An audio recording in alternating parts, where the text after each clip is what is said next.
Hi, future millionaires. Welcome to my YouTube channel, Damodaran MIT 2.0 Wealth Creation ADC. நான் Damodaran, founder and mentor strategies academy. This is a small gist about me. Mostly என்னை பற்றி நிறைய பார்த்துருப்பீங்க, நிறைய கேள்விப்பட்டிருப்பீங்க. அதனால we are just keeping this point. நீங்க இதான் ஃபர்ஸ்ட் டைம் நம்மளோட யூடியூப் சேனலை பார்க்குறீங்க அப்படின்னா ஸ்க்ரீனில் தெரியல QR கோடை ஸ்கேன் பண்ணி மறக்காம ஃபாலோ பண்ணிக்கங்க. நம்மளோட டெலிகிராம் கம்யூனிட்டியில் நீங்களும் ஒரு மெம்பராக இருக்கணும்னு நினைச்சீங்கன்னா இந்த QR கோடை ஸ்கேன் பண்ணி ஜாயின் பண்ணிங்க. நம்மளோட வாட்ஸ்அப் கம்யூனிட்டியில் மெம்பராக இருக்கணும் அப்படின்னா இந்த QR கோடை ஸ்கேன் பண்ணீங்க, பிஏ மெம்பராக இருக்குங்க, stay connected. Hi friends, good evening. நம்ம நேற்று நடந்த மாதிரியே நேற்று நினைச்ச மாதிரி நடந்துச்சு. ஸோ என்ன அது அப்படின்றத பார்ப்போம். நேற்று வந்து நம்ம லாங்ஸ் எதிர்பார்த்தோம். பட் ஆனால் நான் என்ன எதிர்பார்த்தேன் அப்படின்னா ஒரு தடவை டிப் வச்சா வாங்கலாம்னு வச்சிருந்தேன். அதனால இருந்த லாங்ஸ் மட்டும் வச்சிருந்தேன், எக்ஸ்ட்ரா லாங்ஸ் எடுக்காமல் இருந்தேன். காலையில் என்ன ஆச்சு அப்படின்னு பார்த்தீங்கன்னா கரெக்டாக கேப் ஆச்சு. ஓகேவா, ஆகி பொறுமையாக கீழே வந்துச்சு. ஓகேவா, வந்து இந்த ப்ரீவியஸ் டே சப்போர்ட் இருக்குது பார்த்தீங்களா, நேற்று வரும்போது அதோட ஹையில் டிஸ்டன்ஸ் ஃபார்ம் ஆயிருந்ததுல அது வந்து கரெக்டாக அப்படியே ஃபிளிப் ஆகி சப்போர்ட் ஆச்சு. அதுக்கப்புறம் பார்த்தீங்க அப்படின்னா மதியத்துக்கு மேலே ஒரு மணிக்கு மேலே ஓகேவா, ஈரான் ரிலேட்டடாக வந்து ஏதோ நியூஸ் வந்து எதிர்பார்க்குறாங்க அப்படின்னு சொல்லிட்டு மார்க்கெட் சரசரன்னு வந்து மேலே போயிடுச்சு. ஓகேவா, ஸோ நம்ம வந்து எதிர்பார்த்தோம் ஞாபகம் இருக்கா, இந்த இடத்துல வந்து டார்கெட் வரும்னு சொல்லி இந்த ஞாபகம் இருக்கா, அந்த இடம் வந்து ஆல்மோஸ்ட் வந்து வந்துருச்சு. இப்போ இங்கே வந்து ரெஃபரன்ஸாக கேட்குறீங்க அப்படின்னா இப்போ நிறைய கேப்ஸ் இருக்க இடம் வந்து பார்த்தீங்க அப்படின்னா இந்த இடம் தான் நிறைய கேப்ஸ் இருக்க இடம். ஓகேவா, அதுக்கப்புறம் அப்படியே நாளைக்கு பொறுமையாக வந்து நாளைக்குள்ளே இங்கே ஏதாவது வருது அப்படின்னா நம்மளுக்கு வந்து இது வரைக்கும் வரும். ஓகேவா, ஸோ இது நம்ம முன்னாடியே பேசினது தான், அது அதே மாதிரி நடந்துச்சு. இன்னொன்று விக்ஸ் வந்து பார்த்தீங்க அப்படின்னா நல்ல கூலப் ஆயிருந்துச்சு. அதே மாதிரி யூஎஸ் ஆயிலும் பார்த்தீங்க அப்படின்னா 2% டவுனில் தான் இருந்துச்சு. இப்போ மார்க்கெட்டை பொறுத்த வரைக்கும் அதான் இது திரும்பி வந்து இப்போ இந்த ஈரானோட பாசிட்டிவ் நியூஸ் வந்து ஃபேக்டர் ஆகினதுனால அது நடக்குமா நடக்காதா அப்படின்றத பேஸ் பண்ணி தான் இதுக்கப்புறம் ஃபர்தர் மூவ் இருக்கும் அப்படின்றத வந்து மட்டும் பார்த்துக்கலாம். அதான் என்னோட எக்ஸ்பெக்டேஷன் என்ன அப்படின்னா ஃப்ராங்க்லி ஸ்பீக்கிங் ஓகேவா, ஈரான் நியூஸ் வருது வரல, ஆக்சுவலாக பார்த்தீங்க அப்படின்னா இந்த என்டையர் மூவோட ஓகேவா, இந்த என்டையர் மூவோட இந்த கோல்டன் ஜோனில் இந்த ஜோன் வருது. ஓகேவா, நான் ஷார்ட்ஸ் எடுக்கிறதுனா இங்கே தான் எடுக்கணும். பட் இந்த நியூஸ்ன்றதுனால நான் பெருசாக எடுக்கல. ஒருவேளை அது நியூஸ்லாம் வந்து மேலே வர ஆரம்பிச்சது அப்படின்னா மேபி நான் மார்க் பண்ணியிருக்கேன் பார்த்தீங்களா, அந்த ஜோனில் நான் வில் டேக் ஷார்ட்ஸ்ன்றது தான். ஆனால் ஆக்சுவலாக நான் இந்த நியூஸ் எதுவும் இல்லாமல் இருந்தது, இந்த எதுவும் இல்லாமல் இருந்தால் கண்டிப்பாக இந்த இடத்துல வந்து I will create shorts. So இன்னைக்கு வந்து எடுத்துருப்பேன். பட் ஆனால் நியூஸாக இருக்கிறதுனால என்னன்னு தெரியல, அது நம்ம வீக்கெண்டு தான் வெயிட் பண்ணி பார்க்கணும். சரியா, அதனால நான் வந்து ஷார்ட்ஸ் எடுக்க வேண்டாம் அப்படின்றதுமே இங்கேயுமே சொல்லியிருந்தேன். ஸோ லாங்ஸ் வந்து மோஸ்ட்லி புக் பண்ண சொல்லிட்டேன். அதே மாதிரி தான் நம்ம வச்சிருக்க லாங்ஸ் எல்லாமே அப்சைட் போட்ட கடை தான் இருக்குது. இதான் வந்து நம்ம காலையிலேருந்து போட்டது. ஸோ ரெஃபரன்ஸ் சார்ட் கொடுத்துருந்தேன். அதே மாதிரி வந்து நம்ம இங்கே இதான் போட்டிருந்தேன். ஸோ இதுலேயும் வந்து போட்டிருந்தேன். ஸோ சப்போர்ட் வந்து பார்த்தீங்க அப்படின்னா எங்கே இருக்கும் அப்படின்னு சொல்லிட்டு போட்டிருந்தேன். ஸோ நிஃப்டி சப்போர்ட் வந்து பார்த்தீங்கன்னா அந்த பழைய ரீடெஸ்ட் பாயிண்ட் இருந்தது. நேற்று வந்து ஒரு ரெக்ஷன்ஸ் திரும்பிச்சு பார்த்தீங்களா. ஸோ இப்போ தாண்டி மேலே போனதுனால கீழே வரும்போது அதான் இருக்குன்ற மாதிரி இருந்தேன். ஸோ அதே மாதிரியே கரெக்டாக பார்த்தீங்கன்னா அந்த எஸ்டே சப்போர்ட் ஜோனில் வந்து போச்சு. அதே மாதிரி தான் நானும் எதிர்பார்த்தேன். வீக்கெண்ட் மூட் வந்து பாசிட்டிவாக இருக்கும். அதனால தான் காலையிலேயே வந்து நான் சொன்னேன் ஷார்ட்ஸ் பண்ணாதீங்க, வெயிட் பண்ணுங்க அப்படின்னு சொல்லியிருந்தேன். சரியா, அதே மீறி ஷார்ட் பண்ணியிருந்தீங்கன்னா நான் பொறுப்பு இல்லை, அதுக்கு நீங்கள் தான் வந்து பொறுப்பு அப்படின்ற மாதிரி வச்சுக்கலாம். ஸோ அப்போ அடுத்தது வந்து போகும்போதே வந்து மேலே போகும்போது நான் நெக்ஸ்ட் லெவல் ரெஃபரன்ஸ் கொடுத்துருந்தேன். ஸோ அந்த சார்ட்டாக பார்த்தீங்கன்னா இப்போ தான் அப்டேட்டட் சார்ட்ஸ் வந்து நம்ம பார்த்தோம். இப்போ தான் என்னோட இதில் வந்து பார்த்தீங்கன்னா நான் கிட்டத்தட்ட 3:10 வந்து கம்ப்ளீட்டாக லாங்ஸ் எல்லாத்தையும் வந்து மோஸ்ட்லி புக் பண்ணிங்க. அதாவது டவுன் சைட் ரிஸ்க் இருக்க பொசிஷன்ஸ் எல்லாத்தையும் அப்படி கொஞ்சம் நல்லா மேலே போட்டு பண்ணிக்கணும். மார்க்கெட் சென்டிமெண்ட் வந்து இதான் ரீசனு. சரியா, ஆனால் பட் சார்ட்ஸ் என்ன சொல்லுதுன்றதை நான் முன்னாடியே சொல்லிட்டேன். பட் என்ன தான் நான் ஃப்ரெஷ்ஷாக ஷார்ட் கிரியேட் பண்ண விரும்பல, அதனால மண்டே என்னதுன்னு பார்த்துக்கலாம் அப்படின்னு சொல்லி வச்சிருக்கேன். அப்புறம் இந்த யூஎஸ் ஆயிலை பொறுத்த வரைக்கும் என்னோட ஃபண்டமெண்டலான இருக்குது. ஓகேவா, ஃபண்டமெண்டல் மட்டும் இல்லாமல் அது லாங் டர்ம் பீரியட்ல வந்து நான் ஏற்கனவே ஒரு இதே மாதிரி வந்து 79 இருக்கும்போது சொன்னேன் 110லேருந்து 140 வரைக்கும் போகணும். ஸோ 110 வரைக்கும் போயிடுச்சு. இப்போ திரும்பி வந்து பேக் வருது. இப்போ திரும்பி பார்த்தீங்கன்னா இப்போ 83 84 சுற்றிட்டு இருக்கு. ஸோ அகைன் இங்கேருந்துமே நான் என்னோட ப்ரொஜெக்ஷன் வந்து யூஎஸ் ஆயிலுக்கு வந்து அகைன் 120லேருந்து அதான் 150 வரைக்கும் ரீச் ஆகும். ஸோ பிரெண்ட் வந்து 150 வரைக்கும் ரீச் ஆகும். யூஎஸ் ஆயில் வந்து எப்பவுமே ஒரு 5 ரூபா 10 ரூபா கம்மியாக தான் ட்ரேட் ஆகிட்டு இருக்கும். ஸோ அதான் என்னோட எக்ஸ்பெக்டேஷன். அது எப்போலாம் தெரியல, பட் அந்த ஓவராலாக பார்த்தீங்கன்னா macro view in terms of point of வியூவில் தான். அகைன் கமிங் பேக் டு சார்ட்ஸாக பார்க்குற போது அதான் இப்போ இந்த சேனல் வந்து அழகாக அந்த சேனல் ரெஸ்டன்ஸ் எடுத்துச்சு.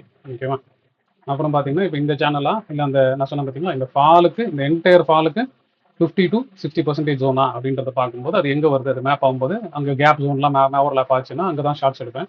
பட் ஆனால் தான் எனக்கு இங்கே வந்து என்னன்னா நம்ம இங்கேருந்து எடுத்தோம் கரெக்டாக, நம்ம வந்து 400 பாயிண்ட் பிடிச்சாச்சு.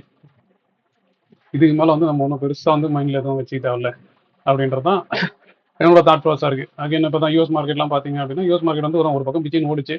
இந்தியன் மார்க்கெட் முடிஞ்சோடனே பார்த்தீங்க அப்படின்னா இந்தியன் மார்க்கெட் முடிஞ்சோடனே அவ்வளோதான், அது தன் வேலையை காமிக்க ஆரம்பித்து விட்டது. பட் ஆனால் இது வந்து அப்போ தான் இருக்குது. பின் சார்ட்லையும் பார்த்தீங்க அப்படின்னா இந்த இது வந்து உடையணும்.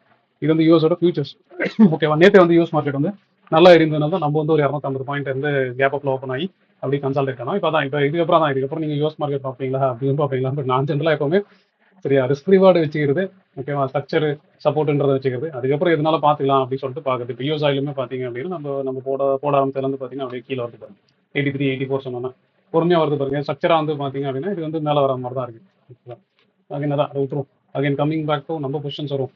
நம்ம பொசிஷன்ஸ் வந்து இன்னைக்கு ஆக்சுவலாக நல்ல ப்ராஃபிட் இருந்துச்சு காலையில். இப்போ அந்த பெரிய மூவ்ல வந்து அப்படியே ரிவர்ஸ் ஆயிடுச்சு. ஸோ காலையில் வந்து ஒரு 30,000 இருந்துச்சு பாசிட்டிவாக இந்த இன்ட்ராடே பொறுத்த வரைக்கும். இது வந்து இப்போதைக்கு நைட்டில் இருக்குது. அதான் கால்ஸ் எல்லாம் பார்த்தீங்கன்னா லாஸ்ட் மினிட்ல வந்து நல்லாவே ஹைப் ஆயிருக்கு. சரி, அதனால இந்த எம்டிஎம் வந்து நிற்குமா நிற்காதான்றது எனக்கு தெரியல. பட் ஸ்டில் ஓகே தான்ற மாதிரி தான் வச்சுருக்கேன். இப்போ இதில் பொசிஷனாக பார்த்தீங்க அப்படின்னா இன்னைக்கு ஆர்டர்ஸ் கொஞ்சம் நிறைய போட்டிருந்தேன். அட்ஜஸ்ட்மெண்ட்ஸ் தான் எனக்கு கொஞ்சம் ஹெவி பொசிஷன்ஸ்லாம் வச்சிருந்ததுனால ப்ரொடெக்ஷன் மட்டும் மந்த்லியில் பண்ண வேண்டியதெல்லாம் கொஞ்சம் பண்ணிவிட்டேன். ஸோ இப்போ எதெல்லாம் வந்து மேலே போச்சோ அதெல்லாம் வந்து ப்ரொடெக்ஷன் மட்டும் போட்டுட்டேன். ஆக்சுவலாக இந்த அக்கௌண்ட்டில் வந்து நிஃப்டி பீஸ் வந்து புக் பண்ணியாச்சு. சரியா, ஒரு 3 லேக்ஸ்க்கு வாங்கியிருந்த நிஃப்டி பீஸ் வந்து இதில் புக் பண்ணியாச்சு. ஸோ போர்ட்ஃபோலியோவில் பார்த்தீங்க அப்படின்னா அந்த கிளைண்ட் இதே போதும் அப்படின்ற மாதிரி ஃபீல் பண்ணார். ஸோ ஒரு 6,000 ப்ராஃபிட் வந்து அதிலே புக் பண்ணியாச்சு. நேற்று தான் எடுத்தோம். சரியா, 23,100. சரியா, ஒரு ஹாப்பி வித் 500 பாயிண்ட்ஸ் போதும் எனக்கு அப்படின்ற மாதிரி ஃபீல் பண்ணார். அதனால நான் புக் பண்ணிட்டேன். அது லாஸ்ட்டில் தான் புக் பண்ணேன், கடைசியாக தான் புக் பண்ணேன் நான். அது புக் ஆயிடுச்சு. அப்புறம் தான் இந்த இந்த எம்டிஎம் வந்து அதில் நம்ம மிக்ஸ் பண்ண தேவையில்ல. அது வந்து பார்த்தீங்க அப்படின்னா இதுதான் இருக்குது. மிச்சபடி வேறு எதுவும் மெயின் பொசிஷன்ஸில் நான் எதுவும் பெருசாக கையில் ஆகல. இப்போ எங்கிட்ட இருக்கிறது வந்து பார்த்தீங்கன்னா 16th பொசிஷன் எதுவும் இல்லை. முன்னாடிலேருந்து உங்களுக்கு தெரியும். 23rd பொசிஷன் வச்சிருந்தேன். 23rd பொசிஷனில் வந்து பார்த்தீங்க அப்படின்னா 23rd பொசிஷன் வந்து ப்ரொடெக்ஷன் மட்டும் தூக்கி உள்ளே போட்டேன். இதை கட் பண்ணி இது உள்ளே போட்டேன். ஸோ அது மேலே வந்திருக்கு. அதான் டேக்கு இந்த பொசிஷன் வந்து ஓகே தான். 23rd இது ஆயிடுச்சு. ஆக்சுவலாக என்னோட வந்து ஜூலையில் தான் வந்து கரெக்டாக இந்த பொசிஷன் ஜூலையில் தான் எம்டிஎம் கொஞ்சம் ஜாஸ்தியாக இருக்கும்னு நினைக்கிறேன். ஜூலையிலேயும் ஒன்றும் ஓகே இல்லை, பிரச்சனை தான். எல்லாம் நார்மலாக தான் இருக்குது. என்னன்னா இப்போ 30th தான் இருக்கும். 30th ஜூனில் தான் கொஞ்சம் பொசிஷன்ஸ் வந்து நிறைய வச்சிருந்தேன். அதுதான் கால்ஸ் வந்து கொஞ்சம் அதிகமாக ஏறின மாதிரி இருந்துச்சு. ஸோ ஓவராலாக பார்த்தீங்கன்னா 23,000 வந்து அந்த ஜூன் 30th பொசிஷன்ஸில் தான் இருக்குது. ஆனால் அது எல்லாமே வந்து பார்த்தீங்கன்னா உங்களுக்கு தெரியும், நான் ஸ்டாட்டில் வச்சிருந்தேன். அது மாதிரி புட்டு ரேஷியோ வச்சிருந்தேன். அதெல்லாம் தான் இருக்குது. ஸோ அதனால் அது பொறுமையாக பார்த்து பண்ணிக்கலாம். ஆக்சுவலாக இந்த ஐடிஎம் புட்டு லாஸ் ஆனது தான். பட் ஆனால் அதான் அதுக்கான ப்ராஃபிட் வந்து இங்கேயும் வந்துச்சு. நீங்கள் பேப்பா பார்த்தீங்கன்னாலும் தெரியும். சரியா, அது அதனால ஒரு பெரிய இஷ்யூ எனக்கு ஒன்றும் பெருசாக இல்லைன்ற மாதிரி தான் தோணுது. மண்டே என்ன ஆகுதுன்றதை பார்த்துட்டு ஓகேவா, அதுக்கப்புறம் எதுனாலும் இதை பண்ணணும் அப்படின்றது தான் என்னோட தாட் ப்ராசஸாக இருக்குது. அதுக்கப்புறம் இது வந்து நம்மளோட நம்ம இந்த ஆர்டரே போட மாட்டோம் ஒரு அக்கௌண்ட். அதில் பார்த்தீங்க அப்படின்னா இன்னைக்கு எம்டிஎம் வந்து என்னன்னு தெரியல. ஓகேவா, நல்லா தான் இருந்துச்சு. 7 ரூபா 8 ரூபா 11 ரூபா தான் இருந்துச்சு. லாஸ்ட் மினிட்ல தான் ஸ்பைக் வச்சுன்னு சொன்னல ஆப்ஷன்ஸ். அந்த ஸ்பைக்கில் வந்து எம்டிஎம் வந்து அதிகமாகிடுச்சு. பட் ஆனால் இந்த இது இருந்தாலும் நம்ம அக்செப்ட் பண்ணிப்போம். பட் ஆனால் அது ஒரு 12 ரூபா அவ்வளோதான் நெகட்டிவ் இருந்துச்சு லாஸ்ட் மினிட்ல ஸ்பைக்ஸில். இப்போ இதில் வந்து பார்த்தீங்க அப்படின்னா நான் இது ஆக்சுவலாக இதை புக் பண்ணி உள்ளே மட்டும் ரோல் பண்ணியிருந்தேன். இது ஒன்றும் அதான் நம்ம எப்பவுமே ரொம்ப பெருசாக இது பண்ணுறதே இல்லை. ஸோ இதுலேயே வந்து பார்த்தீங்க அப்படின்னா இதுலேயே வந்து 13th பொசிஷன் இருக்கும். சரி, நீங்கள் பார்த்தீங்கன்னா தெரியும் 30th பொசிஷன்ஸில் தான் என்கிட்ட வந்து இது வந்து ஃப்ளாட்டாக தான் இருந்துச்சு. இது லாஸ்ட்டாக தான் இங்கே 4,000 ஏறி இருக்குது. ஸோ இந்த கால் வந்து பார்த்தீங்க அப்படின்னா வச்சுன்னா இது லாஸ்ட் மினிட்ல தான் நல்லா ஏறி இருந்தது. நீங்கள் சார்ட் ஓப்பன் பண்ணி பார்த்தீங்கன்னா தெரியும். நம்மளே பார்ப்போமே, சார்ட் எடுக்குமா, சார்ட் எடுத்து பார்த்தீங்கன்னாலும் தெரியும். சும்மா 5 மினிட்ஸ் சார்ட்லேயே பார்த்தீங்க அப்படின்னா டே ஐயில் தான் திரும்பி க்ளோஸ் ஆச்சு. இந்த வீக்கில் வச்சுருக்கேன் 5 மினிட்ஸ் சார்ட்லேயே பார்த்தீங்கன்னா தெரியுதான் கடைசி நல்லா இங்கே தான் இருந்துச்சு. திடீர்னு பார்த்தா ஒரு 11 ரூபா 17 ரூபா கடைசியில் வந்து ஏறிச்சாரு. எதனால எல்லாம் தெரியல. பட் அதான் நியூஸ் பேஸ்டாக இருக்குன்ற மாதிரி இருக்கும். அது தெரியல. நான் இங்கே இருக்கும்போது நான் பார்த்தா ஒன்றும் பெருசாக டைம் எனக்கு எஃபெக்ட்லாம் இருந்துச்சு. கடைசியில் க்ளோஸ் ஆச்சு. இப்போ ஜென்ரலாக வந்து 15 கடைசி 3லேருந்து 3:30 இருக்க ஆவரேஜ் வந்து பார்த்தீங்கன்னா இங்கே தான் க்ளோஸ் ஆகணும். சரியா, ஆனால் அது க்ளோஸ் இப்போ ட்ரேடே வந்து மேலே இருக்கிறதுனால நாளைக்கு என்னன்றது நாளைக்கு பார்த்துக்கலான்ற ஆங்கில் தான் இருக்கேன். ஸோ இதுலேயும் வந்து அதே மாதிரி தான் ஃபண்ட்ஸ் நல்லா ஃப்ரீயாக தான் இருக்குது. வேணும் ஏதாவது பொசிஷன் ஆட் பண்ணுறது ஆட் பண்ணலாம். வேறு எதுவும் இதில் 30th வந்து இந்த பொசிஷன் இருக்குது. ஆனால் இதுவுமே வந்து நான் ஆல்ரெடி ஒரு 15,000 புக் பண்ணியிருந்தேன்னு சொல்லியிருந்தேன். அவர்கிட்ட 2 செட்டாக வச்சிருந்தேன். உங்கள் கண்ணு எழுதுன்னு எல்லாத்தையும் புக் பண்ணி காமிச்சேன். மீதி இருக்க பொசிஷனில் வந்து ரன் ஆகிட்டு இருக்கு. இது இதோட பேஆஃப் பார்க்கணும் அப்படின்னா ஒரு நிமிஷம் சேவ் பண்ணி மாற்றிருக்கணும் மட்டும் பார்த்துக்கலாம். இந்த பொசிஷன் தான் அது. இப்போ 15 ரூபா இருக்கும்போது வந்து 1 லாட் புக் பண்ணேன். சரி, நான் 2 லாட் ஏன் புக் பண்ணலாம், இப்போ 2 லாட் வச்சு என்ன இருக்குன்னா ஆக்சுவலாக 2 லாட்டுக்கு 30,000 ப்ராஃபிட் இருக்கும். அப்படியே குறைஞ்சி இப்போ இந்த 10 ரூபாய்க்கு 20,000 ரூபாய் இருக்கணும். இப்போ என்ன இருக்குன்னா ஏற்கனவே 15 ரூபா புக் பண்ணது வெளில போயிடுச்சு. ஸோ அப்போ 10 + 15 25 ரூபா இருக்குல்ல. ஸோ இதனால தான் நான் எப்பவுமே வந்து க்ளோசர் எக்ஸ்பர்ட் வந்து கொஞ்சம் ப்ராஃபிட் புக் பண்ணிக்கிறேன். ஆனால் இதுவும் பேஆஃபாக பார்த்தீங்கன்னா இது எங்கேயோ இருக்குது. சரியா, இன்னும் எங்கேயோ இருக்குது. இன்னும் நம்ம செல் பண்ண இடமே இங்கே வருது. சரியா, இங்கே வந்தோடனே நம்மளோட ஃபஸ்ட்டு வேலைனாவே இந்த ரிஸ்க் தூக்கி இங்கே உள்ளே போட்டுருவேன். அப்புறம் இந்த ஸ்ட்ரைக் வரும்போது என்ன பண்ணுவோம், இதையும் தூக்கி உள்ளே போட்டுருவேன். அவ்வளோதான். இதான் நம்மளோட வந்து ப்ராசஸாக வச்சிருக்கேன் ஒரு லெவலாக உடையும். ஸோ இப்போ இங்கே வந்து மார்க்கெட் மேலே இருக்கிறதுனால இங்கேயே செட்டில் ஆனாலும் நல்ல ப்ராஃபிட் தான் வருன்றதுனால தான் இந்த கொஸ்டின் வந்து ஒரி பண்ணிக்காதீங்க அப்படின்னு சொல்ல ரீசனு. ஆக்சுவலாக இதில் வந்து நான் கொஞ்சம் சேஞ்ச் பண்ணியிருக்கேன். இந்த கொஸ்டின்ஸ்லாம் வந்து நான் கொஞ்சம் சேஞ்ச் பண்ணியிருக்கேன். என்னென்னா இதை வந்து நான் கட் பண்ணிட்டேன்.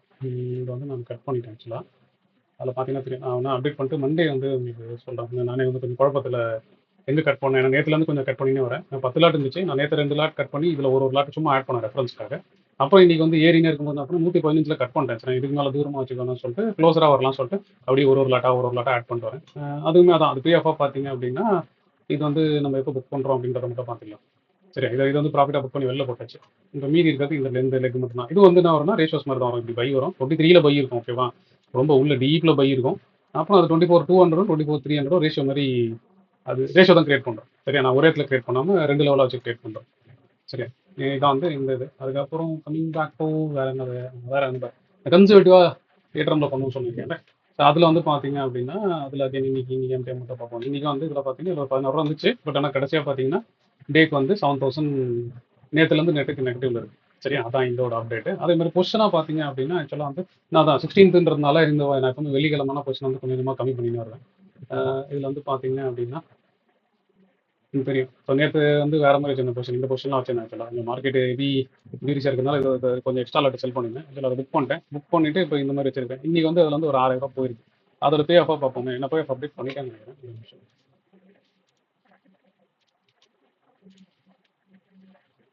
சரியா, அந்த 250 இருந்துச்சு. இப்போ நேற்றுல வந்து ஒரு 7000 கம்மியாக இருக்கிறதுனால இப்போ என்னென்ன பொசிஷன் இருக்குன்னு சொல்லி பார்ப்போம். ஃபஸ்ட் இந்த பொசிஷன் இருந்துச்சு. அதில் இந்த பொசிஷன் வந்து 30 வரைக்கும் வந்துச்சு. நான் அதுக்கப்புறம் என்ன பண்ணிட்டேன்னா இதெல்லாம் புக் பண்ணிட்டு இந்த லெக்கெல்லாம் புக் பண்ணிட்டு இப்போ இப்படி வச்சிருக்கேன். சரியா, இங்கே இருந்தாலும் சூப்பர் தான், கீழே போனாலும் சூப்பர் தான், மேலே போனாலும் சூப்பர் தான். ரிஸ்க்கை மட்டும் அட்ரஸ் பண்ணணுன்றது தான் இதில் பிளான், அவ்வளோதான்.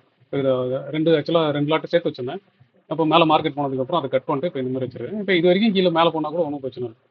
சரியா, அதனால நீட்டாக ஒன்றும் இல்லை. இன்னும் திரும்பி ஃபர்தராக மேலே போச்சுன்னா என்ன பண்ணுவோம், இந்த ப்ரொடக்ஷன் தூக்கி இங்கே போட்டுருவோம், அவ்வளோதான். இல்லை கீழே வர மாதிரி இருக்குன்னா இந்த லெக் தாண்டி போச்சுன்னா என்ன பண்ணுவோம், இதையும் வந்து உள்ளே போட்டு கம்ப்ளீட்டாக ரிஸ்க் ஃப்ரீயாக மாற்றி வேண்டியது. ஸோ நம்மளோட பர்பஸ் வந்து இது 26,000 இருக்குது. இது மொத்தமாக வந்து நான் இப்போ ஒரு 5 லட்ச ரூபா தான் கணக்கு வச்சிருப்பேன். சரியா, 5 லட்ச ரூபாய்க்கு காலைல 30 ரூபா வரைக்கும் வந்துச்சு. பட் ஆனால் ஒன்றும் பிரச்சனை இல்லை, நான் ஒரு 6,000 ரூபா கீழே வந்துச்சு. பட் நான் என்ன பண்ணிட்டேன்னா ரிஸ்க்கை மட்டும் மேனேஜ் பண்ணிட்டு பொசிஷனாக இப்படி வச்சுட்டேன். ஸோ இது வந்து 16th பொசிஷன். அதுக்கப்புறம் பார்த்தீங்கன்னா 23rd பொசிஷன் வந்து அதையும் மாற்றிட்டேன். இதில் அதுவும் பார்ப்போம். ஏன்னா எல்லாமே நல்லா இருந்த மாதிரி இருந்துச்சு. கடைசியில் அந்த 1:30 மணிக்கு மேலே மூவ் வந்ததில் வந்து ஒரு பக்கம் வந்து ப்ரீமியமாக பயங்கரமாக எக்ஸ்ப்ளோர் ஆயிடுச்சு. ஸோ இப்போ அதில் என்ன பண்ணேன்னா அதில் ஒன்றும் பெருசாலாம் இல்லை, அதில் ப்ரொடெக்ஷன் மட்டும் உள்ள தூக்கி போனேன். சரி, இங்கேருந்து ஃபஸ்ட்டு வெளியில் அந்த 24,500 இருந்துச்சு. மார்க்கெட் வந்து ஒரு பக்கம் பிரேக் ஆகி மேலே போனதுக்கப்புறம் வந்து நீங்கள் டே ஹைனே வச்சுக்கலாம். சரியா, காலையில் ஓப்பன் வச்சு பார்த்தீங்களா, அந்த டே ஹை தாண்டினோடனே வந்து நான் இதை தூக்கி உள்ளே போட்டேன். ஸோ இதை உள்ளே போட்டு இதை அப்படியே டைப் பண்ணி வச்சிருக்கேன். ஸோ இப்போ இதுக்கு வந்து பொசிஷனாக பார்த்தீங்க அப்படின்னா இதுக்கும் பொசிஷனாகவே ட்ராக் பண்ணீங்க அப்படின்னா அதுவும் இங்கே வச்சுருக்கேன். இங்கே இருக்கு, ஒரு நிமிஷம். அதுவும் பார்த்தீங்க அப்படின்னா எல்லாமே அதான் நம்ம வந்து ரிஸ்க் தான் நம்ம மேஜர்ன்ற மாதிரி இருக்குது. அந்த ரிஸ்க்கை மட்டும் தான் நம்ம கண்ட்ரோல் பண்ணணும். ஸோ இப்போ இது வந்து பார்த்தீங்க அப்படின்னா ஆக்சுவலாக 14 ரூபா வந்துச்சு இன்னைக்கு. இந்த பொசிஷன் வந்து இப்போ இப்படி வச்சிருக்கேன். இது 23rdன்றதுனால ஒரு பிரச்சனை இல்லை. திரும்பி ஃபர்தராக மேலே போச்சுன்னா என்ன பண்ணணும், ரொம்ப சிம்பிள். திரும்பி ஃபர்தராக மேலே போச்சுன்னா இதை தூக்கி இங்கே போட்டணும், ரிஸ்க் கம்மி பண்ணிக்கணும், அவ்வளோதான். இல்லை கீழே வருது இது வருதுன்னா இதை தூக்கி இங்கே போட்டணும், அவ்வளோதான். நம்ம மார்க்கெட்டோட என்ன பண்ணுறோம், கபடி இன்னும் விளையாடுற மாதிரி இருக்குது. சரி, இல்லைன்னா அதான் இப்போ இதுக்கப்புறம் வந்து இந்த ரேஞ்சை வந்து ஷிஃப்ட் பண்ணோம். இந்த 2 புட்டு சேல் பண்ணி வச்சிருக்கீங்களா, புட்டையும் அதையும். அது ஆனால் தான் ஒன்று இதை டைட் பண்ணுறதுனா டைட் பண்ணுவோம். ஏன்னா இதை நான் ஆரம்பிக்கும் போது 23,500 இருந்தேன். அங்கேருந்து இங்கே போச்சு சொல்லி இதை கொஞ்சம் இப்படி நோத்தி எடுத்துருந்தேன். இப்போ இங்கேருந்து மேலே வந்துருக்கு சொல்லி வச்சிருக்கேன். பட் ஓவராலாக பார்த்தீங்க அப்படின்னா அது ப்ராஃபிட்டில் தான் இருக்குது. ஒரு செட்டுக்கு நான் ட்ராக் பண்ணுறது வந்து ஜென்ரலாக ஒரு செட்டாக ட்ராக் பண்ணுவேன். இதில் வந்து மொத்தமாக எலக்ட்ரானை பொறுத்த வரைக்கும் நான் மொத்தமாக ட்ராக் பண்ணுறேன். ஸோ ஒரு செட்டுக்கு பார்த்தீங்க அப்படின்னா 2,500 ப்ராஃபிட்டில் தான் இருக்குது. 2.5K. சரியா, மார்க்கெட் வந்து அங்கேருந்து நான் எடுத்ததுலேருந்து நேராக கீழே போச்சு. அப்புறம் அங்கேயே கன்சால்டேட் ஆச்சு, லோலாம் உடஞ்சது. ஓகே, நான் அட்ஜஸ்ட் பண்ணி வச்சேன். திரும்பி இப்படி வந்துச்சு. இப்போ தான் இப்போ நாளைக்கு இன்னொரு 200 பாயிண்ட் 300 பாயிண்ட் போனாலும் இந்த பே ஆஃப் மட்டும் தான் நம்ம கான்செப்ட் பண்ணுவோம். சரி, அந்த பே ஆஃப்ல ரிஸ்க் மட்டும் எந்த டேரக்ஷனில் மார்க்கெட் போதும், ட்ரெண்டிங் டேரக்ஷனில். ஸோ என்னோட எதிர்பார்ப்பு வந்து மார்க்கெட் வந்து இங்கே தான் நிற்கும். சரியா, நான் சார்ட்டாக வைக்கிறது வந்து இங்கே தான் நிற்கும். அப்படி இல்லைனா இந்த லோவர் 2 வரும்ன்றது தான் என்னோட எதிர்பார்ப்பு. என்ன நடக்க போகுதுன்றது மண்டே தான் தெரியும். அப்போ என்ன பண்ணலாம் அப்படின்றது தான் கோல். ஸோ அதுக்கு வந்து நான் பொசிஷன் எடுத்திருப்பேன். இப்போ நான் 16th பொசிஷன் கம்மி பண்ணினே வரேன்னா இப்போ என்ன பண்ணுவேன், நான் முன்னாடி சொன்ன ஞாபகம் இருக்கா, 16th ஒரு பொசிஷன் எடுத்தேன்னா நான் வந்து இதில் மற்றதெல்லாம் பொசிஷன் வந்து ரிலீஸ் பண்ணிட்டு தான் புது பொசிஷன் எடுப்பேன் அப்படின்னு சொல்லிட்டு. ஸோ அதனால் இன்னும் ரிலீஸ் பண்ணிவிட்டு புது பொசிஷன் மட்டும் எடுக்கணும். அதுக்கு மட்டும் அப்படியே வச்சுருக்கேன். அது பார்த்தீங்க அப்படின்னா பஞ்சாக பார்த்தீங்கன்னா பஞ்ச் கொஞ்சம் ரிலீஸ் பண்ணி வச்சுருக்கேன். சரி, ஒரு 6 lakhs ஃப்ரீயாக இருக்குது. இப்போ நம்ம 16th பொசிஷன் ஒன்று எதிர் மண்டே காலையிலேயே புக் பண்ணிட்டு அதுக்கேற்ற மாதிரி அதை ரிலீஸ் பண்ணிட்டு பண்ணிடுறது. இன்னொன்று என்னன்னா அதுக்கப்புறம் கடைசி அந்த 30th ஜூனில் தான் ஆக்சுவலாக வந்து நான் ஒரு நல்ல விஷயம் பண்ணேன். அதனால தான் ஆக்சுவலாக அந்த இதில் வந்து சூப்பராகவே இருந்துச்சு. அது என்ன பண்ணோம் அப்படின்னா இந்த பொசிஷன்ஸில் வந்து 30th ஜூன் பார்த்தீங்கன்னா நான் கம்ப்ளீட்டாக வந்து பொசிஷன் வந்து ரீவாம் பண்ணேன். 30th ஜூனில் வந்து கம்ப்ளீட்டாகவே நான் பொசிஷன் நீங்கள் பார்த்தீங்கன்னா தெரியும். முதல்ல வந்து 23,700 இருந்துச்சு. அது நல்ல ப்ராஃபிட் இருந்துச்சு, புக் பண்ணிட்டேன். சரியா, நான் புக் பண்ணது வந்து 470 இருந்துச்சு. நான் புக் பண்ணது வந்து 490 புக் பண்ணேன். சரியா, ஏன்னா பை பண்ணது 480 தான். அதுக்கப்புறம் என்ன பண்ணேன், அதை தூக்கி 23,500 உள்ள போட்டேன். ஸோ அதனால அது 367 வாங்கினேன். இது உள்ளே போயிடுச்சு. பட் அதே மாதிரி தான் அது பொசிஷனாக நீங்கள் பார்த்தீங்கன்னா தான் புரியும். ஸோ அது பே ஆஃபாக பார்த்தீங்க அப்படின்னா இப்போ அதை பொறுத்த வரைக்கும் 30th ஜூனில் வந்து இன்னைக்கு எம்டிஎம் வந்து ப்ராஃபிட்டில் தான் இருக்குது. டெய்லி எம்டிஎம்மை பொறுத்த வரைக்கும் அதோட ஷேப் எப்படி வச்சிட்டாங்கன்னா இப்போ இதுக்கப்புறம் மேலே போனாலும் சரி கீழே வந்தாலும் சரி அந்த பொசிஷன் ஓகே. இப்போ 30th ஜூன் வந்து நம்ம லாஸ்ட்டாக தான் கான்செப்ட் பண்ண போகிறோன்றதுனால இப்போ அதில் வந்து 64 ரூபா வந்துச்சு. சரியா, நம்ம எப்போவுமே நான் ஞாபகம் இருக்கா நான் ஒரு ஸ்ட்ராட்டஜிக்கும் 5 தான் அலர்ட் பண்ணுவேன். சரியா, நேற்று வந்து 48 ரூபாவோ, ஆமாம் நேற்று வந்து 58 ரூபா வந்துச்சு. ஸோ இப்போ வந்து இப்படி வச்சுட்டேன் இந்த பொசிஷன் இந்த மாதிரி. ஏன்னா இப்போ இதில் மேலே போச்சுன்னா அதில் அட்ஜஸ்ட் பண்ணுவோம்ல, அப்போ வந்து இதோட ப்ராஃபிட் வந்து எனக்கு கம்மியாகக்கூடாதுன்ற மாதிரி நான் மாற்றி வச்சுக்கிறேன். கீழே வந்தாலும் நல்லா இங்கே பீக் ப்ராஃபிட்டில் வர மாதிரி வச்சிருக்கேன். ஸோ ப்ரொடெக்ஷன் வந்து கொஞ்சம் சேஃப்டியாக வச்சிருக்கேன். ஏன்னா நான் ஓவர் நைட் நியூஸில் வந்து ஏதாவது எக்ஸ்ட்ரா ஏதாவது சொல்லிட போகிறாங்க, திடீர்னு பெரிய கேப்பை பார்த்துச்சுன்னா தாங்கணுன்ற மாதிரி கொஞ்சம் எக்ஸ்ட்ராவும் அதில் வச்சிருக்கிறேன். அதான் பொசிஷனாக பார்த்தீங்கன்னா இந்த மாதிரி வச்சிருக்கிறேன். ஸோ அதான் 197 இது கரண்டாக இருக்குது. அதுக்கு இதில் 3 லாட்டம், இதில் 4 லாட்டம் செல் பண்ணி வச்சிருக்கேன். ஸோ ரேஷியோஸ் மாதிரி தான், 3க்கு 6 செல் பண்ணணும். நான் பிரித்து செல் பண்ணுறதுனால இந்த 100 பாயிண்ட் டிஃபரன்ஸில் செல் பண்ணியிருக்கேன். ஓகேவா, இந்த ஜூம் பண்ணி பார்த்தீங்கன்னா இந்த தெரியும், இந்த இதில் தெரியும் போருங்க. அதுக்கப்புறம் வேணும் தான் இப்போ மார்க்கெட் ஃபர்தராக மேலே போச்சு அப்படின்னா இதை கூட கட் பண்ணி இங்கே உள்ளே போடலாம். ஆனால் என்னன்னா இந்த ரிஸ்க்கை கம்மி பண்ணாமல் அந்த மாதிரி உள்ளே வர முடியாது அப்படின்றது மட்டும் தான். போதுங்க 5 லட்ச ரூபா வச்சுன்னு 64,000 ஒரு பொசிஷனுக்கு ப்ராஃபிட் வந்திருக்குன்னா பத்தாதா? அது என்ன சொல்கிறது, ஒரு மாதமே ஒருக்குன்னா கூட 10% வந்து அதுலேருந்து வந்திருக்குல்ல, அதுவே நம்மளுக்கு போதாதான் அப்படின்ற மாதிரியே ட்ரிப் பண்ணி வேண்டியதான். நீங்கள் மேலே போனாலும் ஃபர்தராக வச்சிருக்கேன், இப்போ கீழே வந்தால் ப்ராஃபிட் வர மாதிரி தான் போச்சுன்னு தெரியும். ஸோ இவ்வளோ தான் வந்து என்னோட மொத்த அப்டேட்டு. அதான் நீங்கள் அது மாதிரி அதனால வந்து ப்ராப்பராக ஒரு விஷயத்த அட்ரஸ் பண்ணணும்னு நினச்சிங்க அப்படின்னா ப்ராப்பராக ஸ்ட்ரக்சர் பேஸ் பண்ணுங்க. அப்புறம் உங்களோட பே ஆஃப் அண்டர்ஸ்டாண்ட் பண்ணிங்க. பே ஆஃப்ல ஸ்ட்ரக்சர் பேஸ்டாக வந்து ரிஸ்க் வந்து நெகோஷியேட் பண்ணிட்டே வரணும். சரி, இதான் வந்து நான் ஜென்ரலாக டீச் பண்ணுறதும் சரி, மென்டரிங்காக இருந்தாலும் சரி, இல்லை மற்ற ஸ்டாங்கிள் கோர்ஸாக இருந்தாலும் சரி, இவ்வளோ தான் நான் வந்து ஜென்ரலாகவே டீச் பண்ணுறது. ஸோ அதனால் நீங்கள் உங்களோட விஷயத்தை நீங்கள் ஃபாலோ பண்ணணும் அப்படின்னா எப்போவுமே ரிஸ்க்கு அப்படின்றத மட்டும் ரொம்ப தெளிவாக வச்சுங்க. ஏன்னு கேட்டிங்கன்னா இப்போ இவ்வளோ பெரிய மூளை சரியா ட்ரேட் பண்ணுற உங்களுக்கு தான் தெரியும். சரியா ஸ்டாங்கிள்னு சொல்லி ட்ரேட் பண்ணவங்க ஒருவேளை இந்த வீடியோ பார்க்குறீங்க, இல்லை உங்கள் ஃப்ரெண்ட்ஸ் யாராவது ட்ரேட் பண்ணியிருந்தாங்கன்னா அவங்களோட எம்டிஎம் நீங்கள் செக் பண்ணி பாருங்கள். அவ்வளோதான், அக்கௌண்ட் வந்து பஞ்சர் ஆகிடுது. சரியா, அது மாதிரி எதுவும் ஆகாமல் சரியா நார்மலாக. ஏன்னா இப்போ இந்த மூவ் வந்து நியூஸ் பேஸ்டாக வந்து ப்ரெடிக்ட் ஆகி ஓடின மூவ். ஈரான் வந்து டீல் வரப்போகுது, ஸோ G7 நாட்டிலேருந்து யாரோ ஒரு அஃபிஷியல் வந்து சோர்ஸ் சொன்னாங்க சொல்லிட்டு டிவியில் வந்துச்சு, நான் அதெல்லாம் பார்த்தேன். சரியா, இப்போ அந்த மாதிரி நேரத்தில் இப்படி தான் நடக்கும்.